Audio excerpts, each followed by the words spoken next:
Hi friends, again Malaysia பொற்கொலாம் Murugar temple. நம்ம சித்ரா பௌர்ணமி ஃபங்க்ஷனுக்காக பிரம்மாண்டமாக எல்லாத்தையும் அரேஞ்ச் பண்ணினே இருக்காங்க.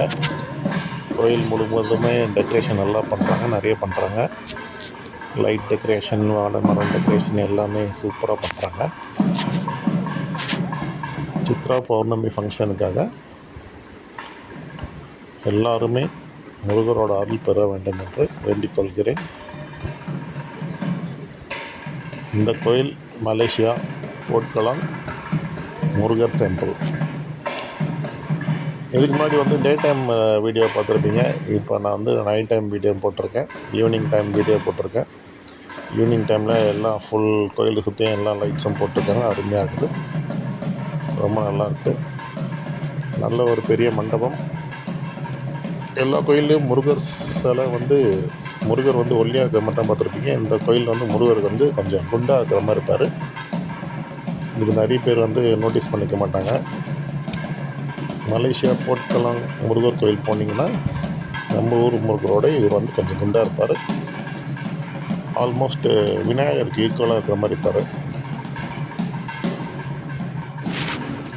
இந்த முருகர் கோயிலுக்கு என்னோடய பாக்கியம் சொல்லலாம். ஏன்னா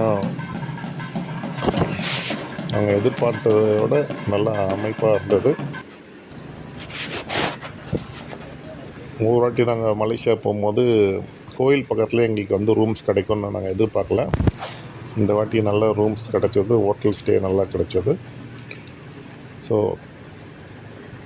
நாங்கள் போகிற வழியிலலாம் நிறைய அந்த மாதிரி டென்ட் போட்டிருந்தாங்க. நிறைய பேர் அன்னதானம் பண்ணாங்க. இவ்வளோ டெக்கரேஷனாக நம்ம ஊர்லேயும் பண்ண மாட்டாங்க. இங்கே மலேசியாவில் ரொம்ப சூப்பராக பண்ணுறாங்க.